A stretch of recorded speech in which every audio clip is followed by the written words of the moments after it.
Welcome to the Exam Study Expert Podcast, helping you ace your exams at school and university through the psychology of high performance and the science of studying smarter, not harder.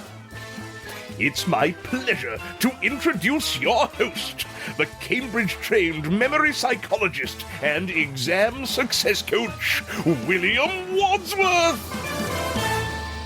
Hello and welcome back to the Exam Study Expert Podcast and to a brand new season of episodes. Kicking things off with a great one for you today, I'm going to be sharing some of my biggest lessons in hindsight from my own days as a student. Some good stuff coming up in that. But before I get into talking about that, I just wanted to give you a bit of a sneak preview at what's going to be coming up over the next few weeks here on the podcast. I'm going to be running with two intertwined complementary themes for you over the next few weeks. The first theme is all about how to study effectively. And by this, I predominantly mean how to memorize information effectively, learn your stuff for your courses. But there's more than that as well. So I'll be touching on things like routine, getting into the right routines, productivity, as well as techniques that will help you if you're studying sort of non-knowledge kinds of work, like, for example, techniques to help you practice math problems. The reason I wanted to bring this series out is, we've had a ton of really good advice between my expert guests and hopefully some from me as well, scattered throughout our 64 episodes to date. The trouble is, for a new listener, I think it's now pretty daunting to know where to start. And even for long-time listeners, perhaps there's a problem of how to prioritize which bits are most important and what you need to think about doing first. So for some time now, I've been wanting to put together what is essentially a mini audio course, bringing together all the most important things you absolutely need to know about the actual mechanics of studying faster and remembering more. So part of this is going to be a little bit of a reminder of just some of the most absolutely important ideas we've covered on the podcast to date. But there's going to be much, much more than that as well. In some of the episodes we'll get into as part of this series, I'm going to be breaking down for the first time actually how I recommend using some of the strategies that often come up in conversation with guests, for example, talking about learning science. For example, I'm going to have a whole episode on actually how to use flashcards because they're an incredibly powerful technique, but there are so many common mistakes I see when people try to use flashcards. So there's going to be an episode on flashcards. We're going to have an episode on note making, including some vastly superior strategies you can use to supercharge your note making if you like to make notes. We'll have an episode on mnemonic techniques that you can apply to learning even the most challenging sets of data you could be faced with in academia. And as I mentioned, there'll be an episode on better ways to practice maths style problems, not just in maths, but also in the sciences, engineering, and more. And as always, everything we cover in this series of episodes will be absolutely rooted in the science of memory and the psychology of learning. But perhaps even more than normal, it's going to feel incredibly, incredibly practical. You're going to leave with the absolute essence of what you actually need to sit down and do if you want to study effectively. So I'm really excited to bring you all of that. I mentioned there were two themes running throughout this season. So on alternate weeks, interspersed with the series on how to study effectively, I'm going to be bringing in guest experts of a slightly different kind to normal. Because while it's great to hear from, people, experts in education or psychologists that are studying all this stuff, what I think has been missing from what we've done to date is hearing from many real students. So we're going to be putting that right this season. And I'm handing over the mic to real students who are going to be sharing their real stories of challenges and success. Some of them are coaching clients who've been working with me on their study strategies. Some of them are podcast listeners who've got in touch over email and we've made friends. And I wanted to bring them on to share their stories. My student guests come from all four corners of the world, from the UK to Australia, South Africa to the Bahamas, and between them they cover all stages of the student journey. So we've got high school students, students who are still at college and university, recently graduated students who can look back on their college and university days with a bit of hindsight, and even a professional who's taking exams as part of her career. There are two main things I want you to take from this series on student stories, real student stories. The first is to help you go ahead and actually apply all the strategies we talk about on the podcast, both in the past and particularly in the upcoming How to Study Effectively season I was talking about. Again, there's only so much I think we can learn from listening to, such and such a professor of learning psychology. Like, I love those episodes, and I really do think we need to hear from those experts. But there's another dimension entirely that you get from listening to students like you who are actually using these strategies every day to overcome challenges and succeed in their work and on their courses. So you'll hear plenty of examples throughout the Student Stories season of how real students are making the science of studying smart actually work for them in the real world, getting real results on real courses.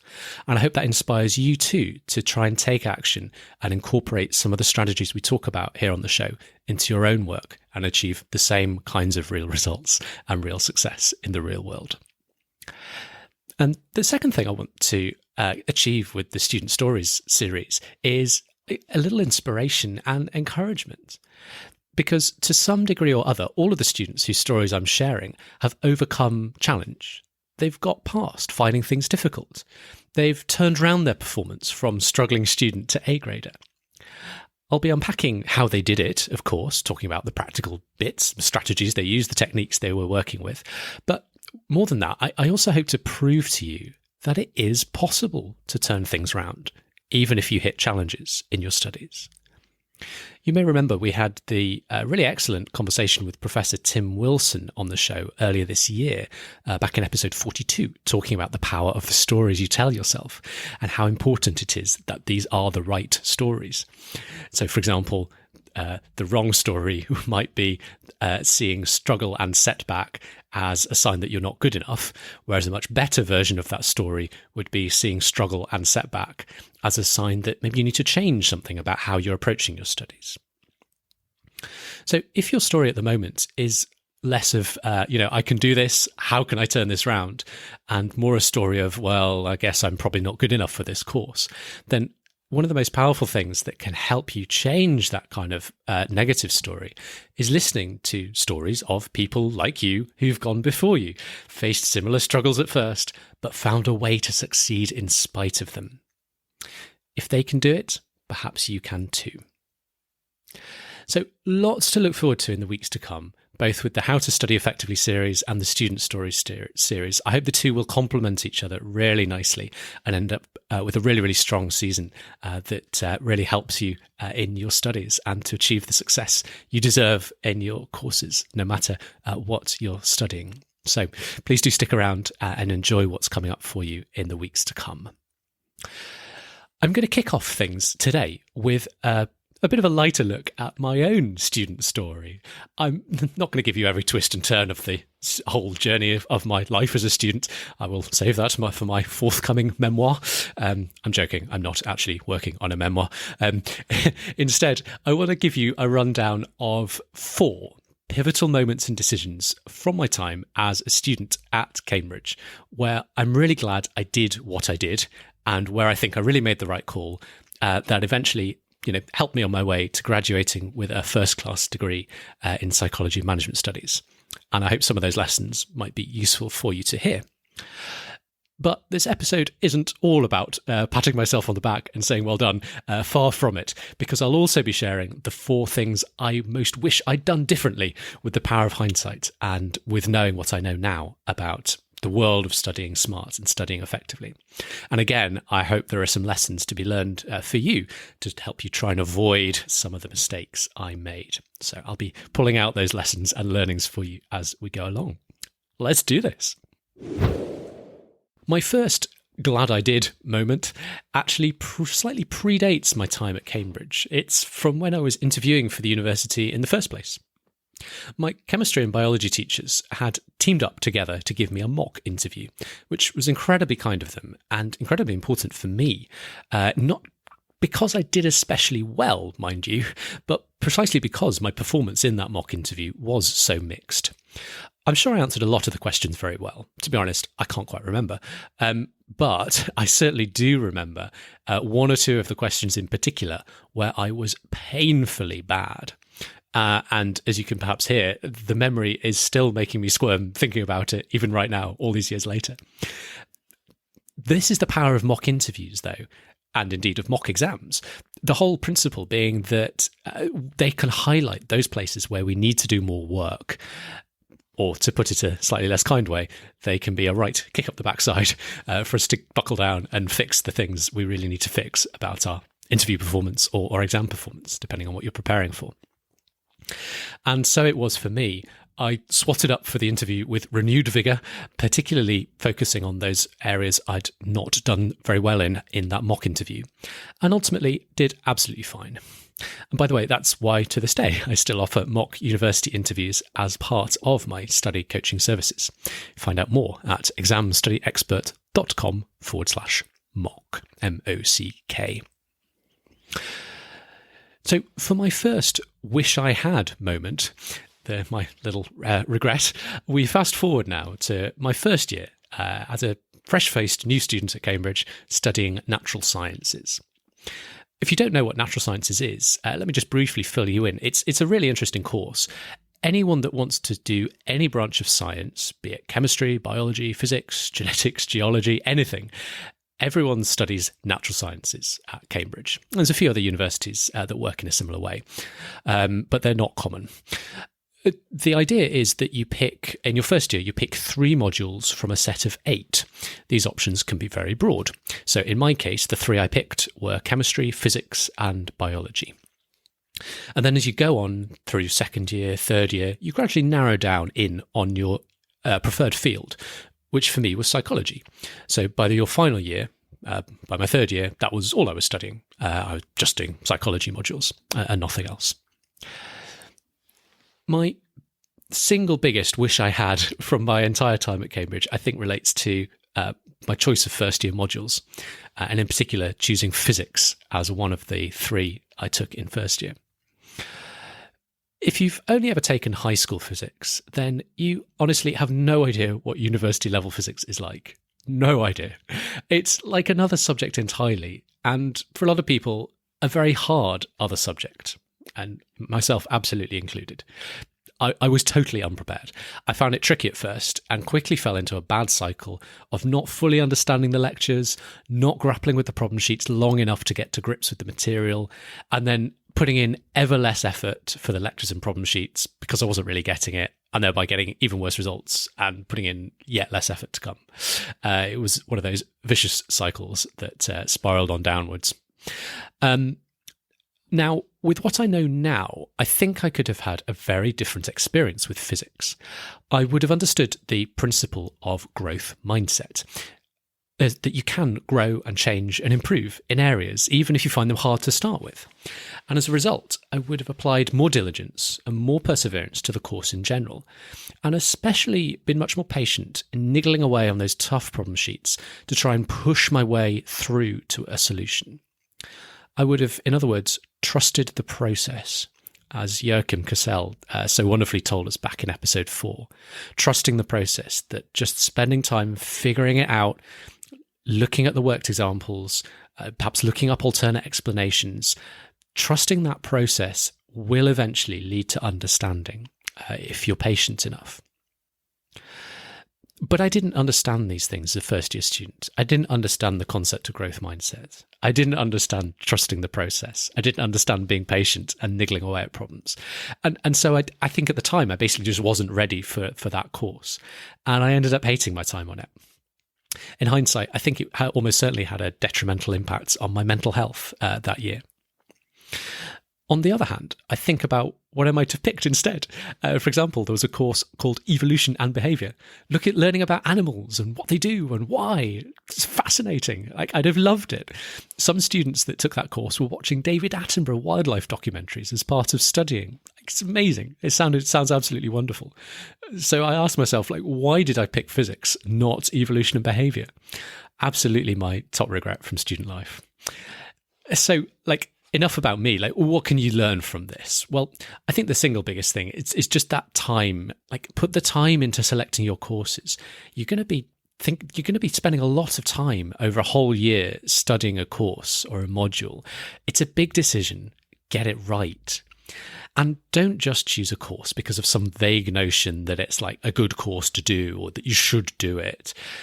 Picking courses that interest you and you're good at is often a smarter option than struggling through an impressive sounding course that's just making you miserable. And to tie all this up, what I might suggest is developing a process for checking in with yourself after a big decision like course selection.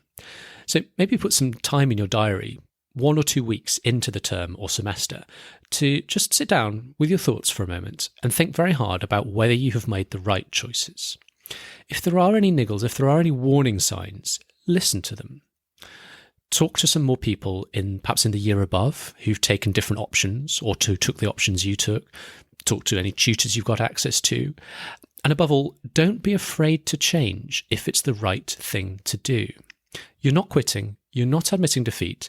You're simply stepping forward into a better version of your year's studying, where you can look forward to being more successful, less stressed, and much happier.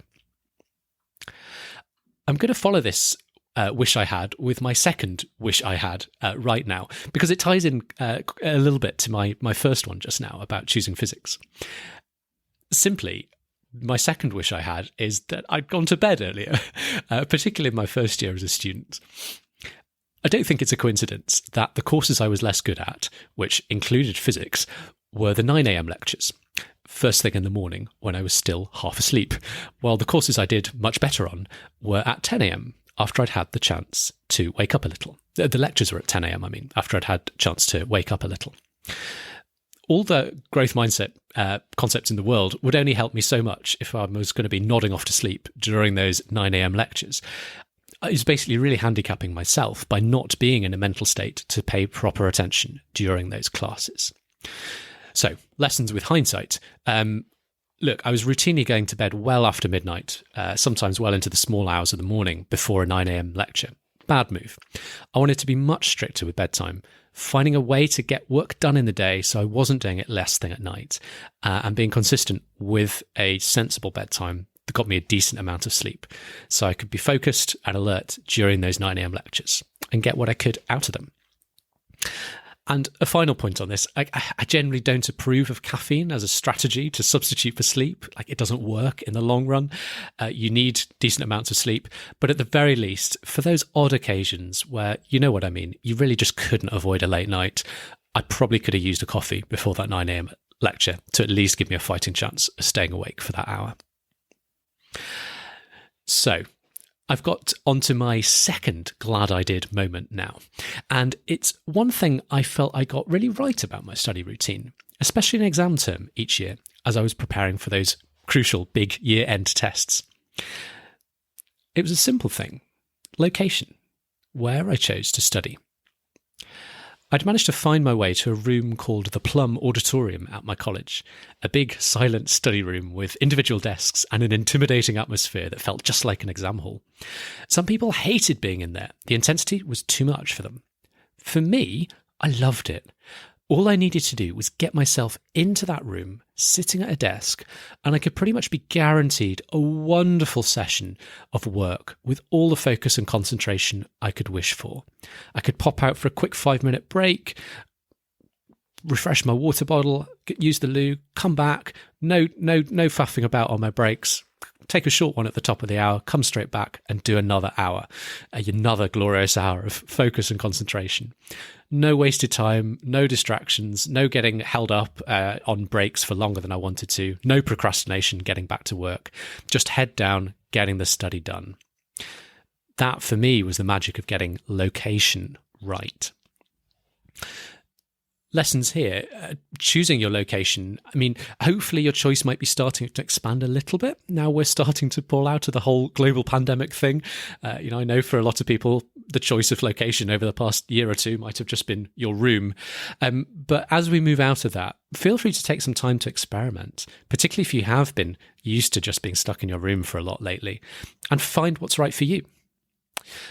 By the way, if you wanted to see kind of what the rest of my daily routine looked like, you're very welcome to Google the words study routine, and my article on extreme study routine secrets for ambitious students should pop up on the first page, probably as maybe the first or second search result. And there you can read a detailed breakdown of how long my day was, when the breaks were, most importantly, the principles underlying the perfect study routine. Because what's perfect for me isn't going to be perfect for you. Once you understand those principles, you can find the routine that's ideal for you. Again, if you want to find that, just Google study routine and click on my article about extreme study routine secrets for ambitious students. I'll give you one quick principle from that article now for free. Tying back into my previous wish I had just now about not getting enough sleep, by the time it got into the final weeks leading up to year-end exams, when I was doing all that year-end studying in the Plum Auditorium, I was actually getting sleep brilliantly right. I was getting lots of it every single night and waking up with all the energy I needed for the day ahead. Perfect. I'm going to move into my third glad I did now. And for this, I'm going to take a temporary detour from talking about exams and instead just say a couple of words about coursework, graded assignments you complete in your own time, i.e. not under exam conditions. When it came to my final year, rather than exams right at the year, we sat the exams at the start of the final term or semester, and then spent the rest of that final term working on an extended research project. I knew once I'd written my last exam paper, and I was beginning that final term of just that research project left to do, that literally the only thing left in my power to influence my final grade was that research project grade. Other people, seeing the end of their years at college in sight, kind of took their foot off the gas a little bit at this point and kind of took things kind of easy. It was certainly possible to get through that project without doing a whole lot of work. It's summertime, it's nice weather, there are other fun things to do in and around the university. But together with my two project teammates, we chose to do absolutely the opposite, and we threw everything we had into creating the best possible project we could in the 8 weeks we had. We went the extra mile at every turn, knowing that no matter what score we got on the exams a few weeks previously, that was no longer in our control. All we had in our power now was the power to drag up our overall average with the best possible score we could get for this project. Long story short, it worked. The three of us ended up turning in the project that was not only awarded the top grade possible, but also won a special prize for being the best project in our year group. And some years later, I ran into a friend who was a bit younger than me and had gone through the exact same course. And she'd said that a copy of that project is still in the departmental library, unbeknownst to us, and had now been very well thumbed by a whole generation of students trying to figure out how to write a really standout project themselves, which was kind of cool. In my case, that high project mark was exactly what I needed to drag my overall course average just over the grade boundary. I mentioned I graduated with a first class degree. That's the highest class possible at UK universities. I'd only got there by a fraction of a percent, like just a whisker. And if I'd slacked off in that final term, like many others, and kind of coasted through the project, or even just kind of done a decent job, a half-decent job, and handed in a decent project, I wouldn't have cleared that boundary. I'd have ended up with a 2-1 degree. Still decent, but not the top grade possible. If that project had been anything short of excellent, in other words, the overall top grade for the degree just wouldn't have happened for me. So the lesson from all this is simple. Control what you can control and take all the chances you get right up to the last minute. My third wish I had moment is a bit of a shorter one and brings us right back into the world of exam preparation, and specifically around a trick I now teach that I wish I'd known when I was a student. It's one of the most popular tricks I teach my study strategy coaching clients. It's a trick called memory journaling. I've talked about it on the podcast before. You can listen to a detailed explanation of it back in episode 23, my 5-minute-a-day secret to supercharge your learning. And I'll also be talking about it a bit more on the How to Study Effectively course that's coming up on the podcast over the next few weeks. But just to give you a very brief summary, memory journaling involves spending maybe 5 to 10 minutes every day writing down the key things that were covered in that day's classes or lectures from memory. You can head back to episode 23 if you want to learn more about the technique. But in my case, it would have worked wonders in helping me learn my course as I'd gone along, rather than leaving all my memorization work to those final precious weeks before the exam. The fourth of four, is using flashcards in those final few weeks before the exam. So as I hinted just now, I ended up heading into the final few weeks before exams in most of my years as a university student, feeling like I was pretty behind on what I needed to know versus what I did know for the exams that were coming up a few weeks later. So again, most years I was faced with essentially a mountain of complex scientific knowledge to commit to memory to exam standard in just a few weeks. Again, my third wish I had just now would have been to use memory journaling throughout the year to avoid getting in that position in the first place. But my glad I did is that the thing that saved me, that made it possible for me to turn things around and learn all I needed to learn in such a short space of time, was using flashcards. I now love flashcards. There are lots of different ways to study effectively, and I'll be unpacking many of them over the upcoming season of episodes on how to study effectively. Everyone has their own preferences. For me, it was flashcards. So the formula that saved me from exam embarrassment was that combination of location plus good study routine plus right study technique. The combination of the Plum Auditorium, that location which let me focus, my study routine, which gave me lots of time, plus using flashcards, this really, really powerful study technique, which let me practice spaced retrieval and commit huge amounts of data to memory in a very short space of time. Honestly, I think I owe my degree more than any other single factor to the humble flashcard.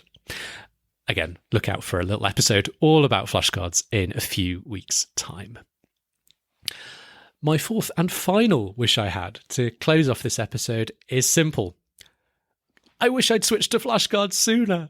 Again, I don't believe flashcards are the only efficient choice. There are other effective techniques. And again, look out for those coming up in the whole season of episodes over the next few weeks about how to study effectively. But for me, flashcards were the right choice. And it was really the one that clicked for me. Prior to this epiphany about flashcards, I had wasted countless hours on low-value study strategies as a high schooler, and even into the first year or two as a university student. I was rereading, I was making summary notes, and I think in particular, I was writing out these incredibly detailed, neat, coloured-in mind maps and spider diagrams, because that's how I'd been taught to study at school. Hours and hours of careful and painstaking work, but with really relatively limited memory benefit to show from it. As I'll be talking about on the How to Study Effectively course, just the act of drawing a mind map, it helps to organise and structure the knowledge in your mind. There's a little bit of benefit from that, but there's no magic to it. Just drawing that out, no matter how neatly you make it, no matter how many colours you put on it, that's not going to magically make the information sink into memory. And so it was for me, all that time I'd spent on those study strategies, amounting to countless weeks, months of my teenage years, all that time that I'll never get back. I really don't want that to happen to you, which is part of the reason I'm so passionate now about helping students study effectively, and part of the reason I'm so excited to be bringing you the upcoming audio course on how to study effectively, coming up, as I've said now, right here on the podcast for free over the next few weeks. Part 1 of this course is coming your way next week, when I'll be starting things off with a rundown of my top foundational principles for effective study, the 6 pillars for student success on which everything else we'll cover in the course rests. This is going to be a really important episode. I think this will basically become the number one episode I always refer new listeners to. So I really do hope you'll be able to join us next week for that and the 6 pillars of student success. Coming up a little further down the line in a couple of weeks' time, we'll have the first of our student story episodes. And that's going to be a really good one to kick things off. So do tune in for that. Looking a little further ahead, we'll be getting into that series of deep dive episodes I mentioned, breaking down the precise steps you need to follow to study effectively using specific techniques. Flashcards is on the list, as well as much, much more. And that wraps things up for today. Let me just briefly run through again the lessons from my 4 glad I did moments and 4 wish I had moments before I leave you. So again, my first glad I did moment, the power of mock interviews and more generally mock exams to highlight those places where we need to do more work. My first wish I had moment, that I hadn't picked physics as my first year module and picked something else instead. So the lesson here being to put the time and thought into choosing your modules. It's a big decision and don't be afraid to change it if you feel you need to. My second wish I had was simply going to bed earlier. My second glad I did was where to study and finding that plum auditorium where I could really concentrate and focus. The third glad I did is controlling what you can control, taking all the chances you can get.